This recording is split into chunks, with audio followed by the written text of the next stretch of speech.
Read a stunning article by Catherine Scholes in the New Yorker this week. And frankly, if I lived right now in the Pacific Northwest, I'd be considering moving. Seriously. The gist of it is this. The federal government estimates 13,000 Americans will die in a major earthquake and tsunami in the Pacific Northwest. It's not a question of whether, but when. This earthquake is coming, and it's overdue. Consider that the magnitude 9.0 earthquake in Japan just a few years ago, remember that, killed more than 15,000 people in the north of Japan and injured thousands of others. Seismologists say that the quake that will strike on our Pacific Northwest coastline should be even stronger, at up to a 9.2. They call such a quake a margin rupture quake, and it's every bit as bad as it sounds. Here's the reason for it. Our entire continent sits on the North American tectonic shelf, right? Plate, I should say. Off the coast of the Pacific Northwest, from the top of Washington State all the way down to Northern California. This is it. And another plate called the Juan de Fuca is trying to slide up under North America, but it's stuck. We have an illustration over here in the big wall. Let me show you what this is. This is our continent here. This is the Cascada Mountains. This is the Cascadia, what do they call it? The Cascadia what? Bridge. The Cascadia Bridge. I was actually asking him, but thank you. The North American plate here and the Juan de Fuca plate here. This one's sliding up under, and eventually this is going to go down, send a huge wall of water up. That wall will go all the way over to Japan, and the other will come onto our shore within 15 minutes. And when it slips, it will unleash not only a colossal earthquake, but also that tsunami, 700 miles long, and in some places up to a 100-foot high wall of water and whatever it's pushing, like houses and dump trucks and schools. Thousands and thousands will not escape. The New Yorker quotes a FEMA official who says, and I quote, "Our operating assumption is that everything west of Interstate 5 will be toast." Everything west of Interstate 5 is gone. That's Seattle, Tacoma, Portland and Olympia, Salem and Eugene, wiped out. Altogether about 7 million people. That's not including tourists. So think of summertime. The New Yorker reports that FEMA calculations indicate the disaster will damage or destroy about 1 million buildings, including 3,000 schools and 1/3 of all fire stations. And perhaps the worst part of all of this, these sorts of earthquakes happen at regular intervals in exactly this part of the world, have forever.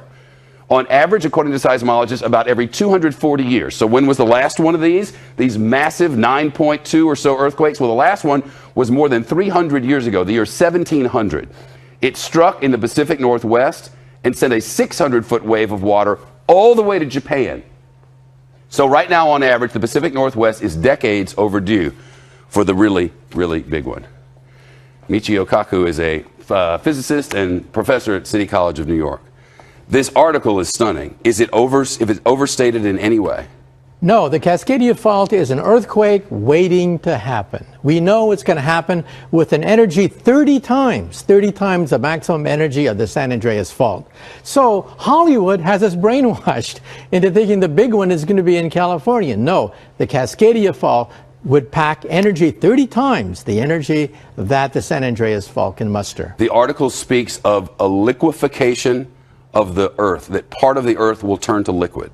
That's right. We're talking about major energy surges inside the ground that'll cause it to liquefy. We've seen that in Japan. We saw that at Fukushima, and it's almost like quicksand. One day you're walking on solid ground, the next you're falling right into a quicksand. This earthquake would last 4 minutes or more, the rattling and the shaking, and then within 15 minutes they estimate this wall of water.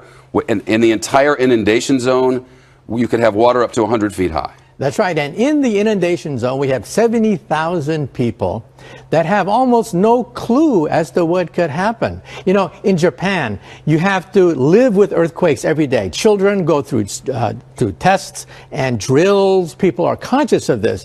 But in the Pacific Northwest, it barely rates on the radar screen. There's something that happens before the shaking that we can sense, sensors can pick up. That's an early warning system that they have all over Japan, especially in the north and in the Tokyo area. They've been trying to get it pushed through, look for money for it in the Seattle-Tacoma area, nothing. That's right. Before the earthquake actually hits, there's a compression wave that is detected by animals, for example. Animals start to act very strange, and we've seen that happen before earthquakes. And then a minute, 2 minutes later, boom, you head for the hills because there's nothing left to do except to go to high ground. You mentioned what this sort of event has caused in history. That's right. In the year 1700, there was a massive earthquake and tsunami which surged over Japan. And then running the videotape backwards, you can actually see that in 1700 it originated with a Cascadia fault. And then we physicists can calculate the energy, the magnitude, the dynamics once we got these two events linked together. And that was only done in the last decade or so. And you mentioned Mount Everest. That's right. Mount Everest is also created by the collision of two faults, just like what we have here.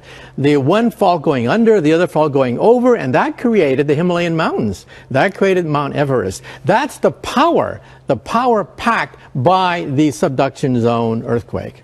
Okay. Averages of when things are going to happen are really not very reliable. I think they used by example, the difference between 4 and 6 is 2. I forget exactly how they did it. We can't be sure exactly when this is going to happen, but we're positive it's going to happen. If you lived in the Pacific Northwest, you had little kids, would you live there? I'd think twice. I would have to drill them just like what they do in Japan, be part of their life in terms of having an emergency kit, where to go in case of an emergency, what to do, what frequencies to go to, and so on and so forth. And by the way, we know that this is going to happen because by simply drilling into the seafloor, we can see evidence of ancient tsunamis going back 10,000 years.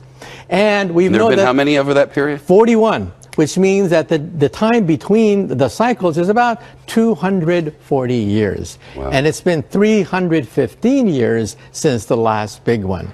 Now, of course, this is not rigorous, it's not absolute. But according to this figure, we could be overdue for another big one. Yeah, by many decades. It's nice to talk to you. Thank you. Really weird and scary. That's right. And, you know, within the lifetime of some of our viewers, they may see Seattle and Portland destroyed. It's a great article at the New Yorker. It's in this month's edition, and spectacularly well written. And the facts that go along with it they're really sort of mind-numbing. See you soon. Thank you.